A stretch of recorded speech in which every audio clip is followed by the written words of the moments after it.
Welcome back to the stock portfolio update videos. Currently, my two stock portfolios sit at a combined value of over $101,000. That's made up of the $56,449 in my stake portfolio and the $45,149 in my Vanguard portfolio. Overall, it's not been a very good time recently for investors, and overall February was a pretty rough month for many. If we have a look at the S&P 500 and just look at the last month alone, you can see the S&P is down 1.51%. It has recently bumped a little bit up, pulling up the overall marks, but even in the last week is down 1.34%. My portfolio is sitting at around 28% in the green.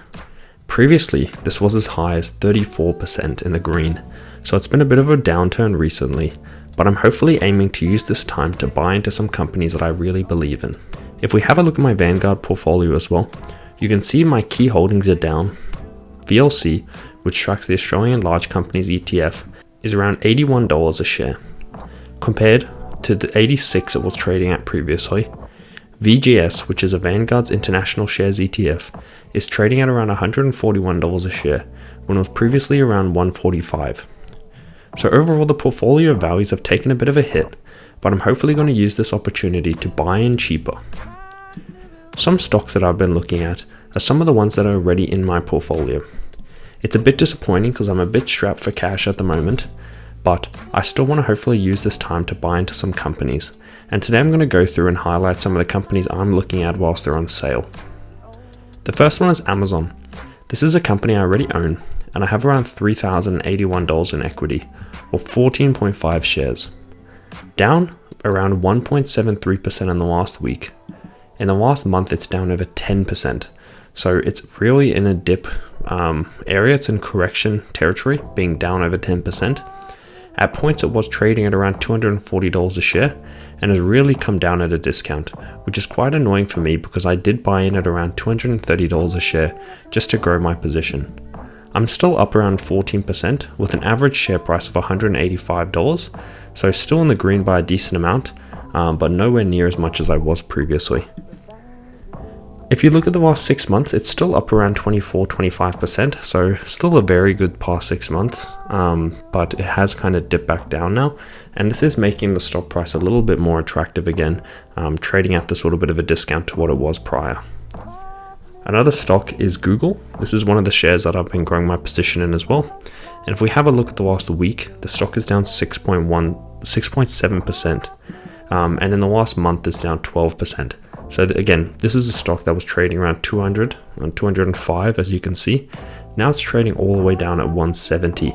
My average share price is around 164, so I'm still in the green by 3%, as this was a position I bought into to grow recently. But I'm basically flat if you think about it. I have around $4,240 in equity in Google, and it's only trading at around a 20 to 21 PE ratio, which is very cheap for big tech, making it a bit more of an attractive buy at the moment. The stock is still up 24, nearly 25% in the last year, which is still very, very strong. But again, I'm thinking of investing around another $1,000, maybe $2,000 into the portfolio, and I'm kind of deciding where I want to allocate these funds. If I have a look at the overall dashboard and my overall holdings, some of the other companies that have been trading pretty attractively is Microsoft as well. It's now dipped all the way under $400, so it's now down 2.63% in the last year, so a very, very questionable year for Microsoft investors. And in the last 5 years, it's still up in the green, but not as much as some of your other competitors such as Meta and Netflix. So this is kind of really into a bit of it's gone past correction kind of territory when you compare it to the S&P. I'm still up 26%, and this is actually my biggest individual stock holding at around $5,395 in equity and around 13.6 shares. So this is one that's really hurt the portfolio's performance in the last year, which is quite disappointing because there was points, as you can see here, where the stock was trading around 460. Even close to 470 at points, and it's dropped all the way down now. The stock is still quite expensive. Looking back, I've mentioned in previous videos, it probably would have been a good idea to sell some of my position or just trim, like I did with Apple, and take some of the gains off the table, but I didn't, and the stock's really been getting hammered. In the last 6 months, it's down 3.3%. In the last month, it's down 10%. And in the last week, it's down 2.25%. So not a very good time for investors. Looking again at the overall S&P 500, I try to keep my portfolio around 50% weighted into the S&P, and that's down around 1.34% the last week, 1.5% the last month, and it's still up in the green, 6.47% in the last 6 months. So again, if you kind of keep a long-term outlook, you can kind of ride through the market's highs and lows and its ebbs and flows, but it has been a bit of a tough month for investors.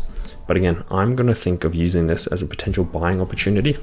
I am a bit disappointed I don't have as much cash sitting on the sideline, but this does look like a really attractive opportunity right now to buy into some companies I believe in. In terms of my Vanguard portfolio, I haven't highlighted it as much this video so far, but the goal is still to get this to 50,000. I can potentially use this as a good opportunity to buy into VGS and get it over 30,000, which is another nice goal to tick off, and it will just put me closer and closer to that $50,000 mark.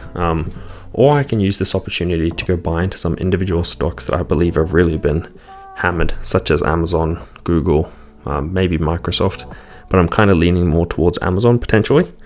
But yeah, that's kind of how I'm looking at the markets at the moment. If we have a look again at my Vanguard portfolio, a decision I've been tossing up at the moment is what to do with my VLC position.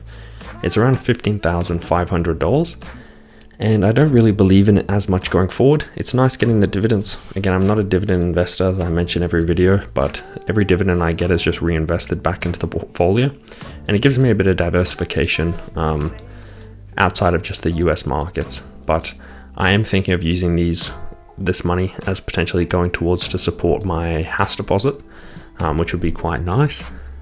I've spoken to some people in the comments, thank you for the comments, but around kind of my goals and what other investors and people have done. But yeah, maybe that 15,000, again, maybe it bumps up again to the 16, 17,000s if the stock goes back up, and that would really help go towards my first deposit, which would be quite good.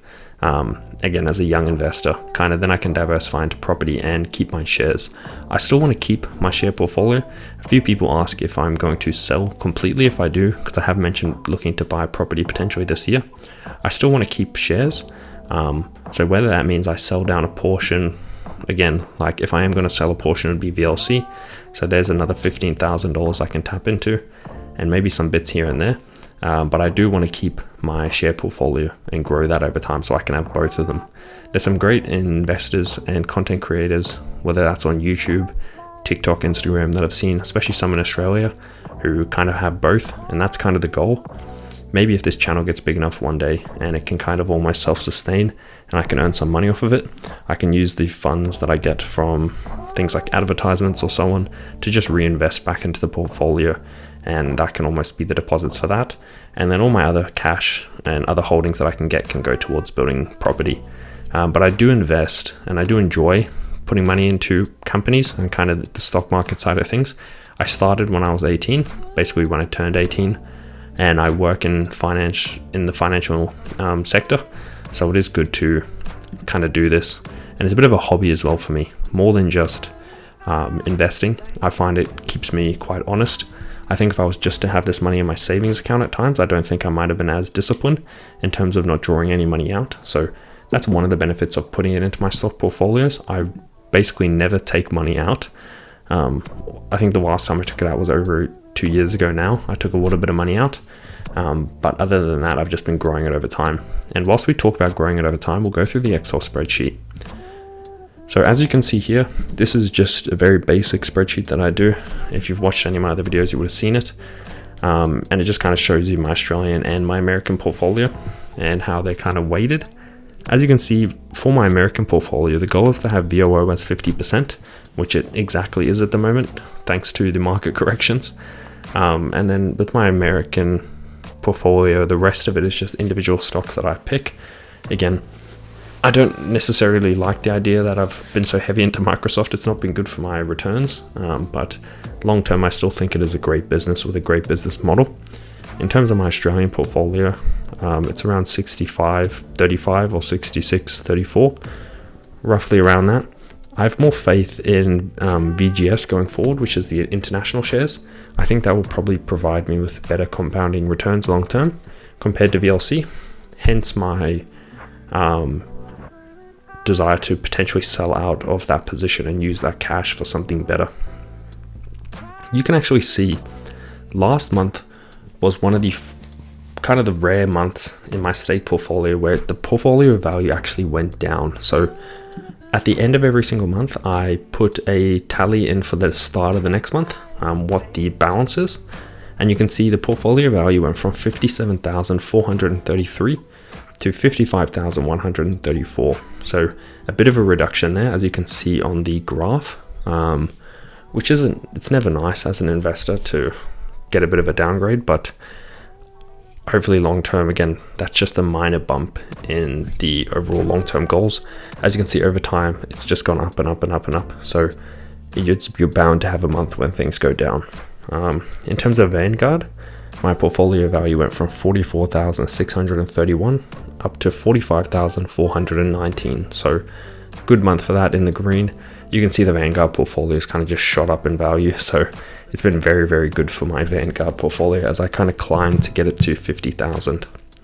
In terms of dividends, last month there was barely anything. I got $4.28 USD dividends in my stake portfolio. And then because my Vanguard portfolio pays out quarterly dividends, there was nothing. So I have to wait again till April and then I'll get a big dividend. Granted, if I'm still in my same allocations. But as you can see over time, my dividends are growing, which is good. And any money I get from dividends, as I mentioned, I just strictly reinvest back into the portfolio. It's always interesting seeing those charts where it's like if you took your dividends out versus if you reinvested them over the years and how much bigger the reinvested portfolio is. I don't need this short-term cash and this little bit of cash, so more money I can kind of funnel into my portfolio, the better, especially long-term. I think it'll be much more worth it compared to me drawing out my dividends. I think if you're at a later stage in your career, maybe you're retired or you're living off the income, then it might be worth it. But for someone in my situation, it's much better to just reinvest everything and then kind of keep a long-term outlook, kind of hoping for those long-term compounding growth. So that's kind of how the portfolios are weighted and looking at the moment. I did mention that I was potentially looking at investing. So I have some cash sitting on the sideline. Again, I'm trying to grow my cash pile towards a deposit. But if there's an opportunity like now where markets have kind of corrected, then this does create a very attractive time to buy in. I know lots of investors out there, when markets go down, they don't want to invest and they want to sell. For me, it feels a little bit opposite. When things go down, I see it as a discount, so I'm always excited to buy in. A great example of this was 2022. These videos are still actually on my channel from 2022 when I was down around 20% of my portfolio and I just continued to invest. And it turned out really, really good for me. So I can't complain.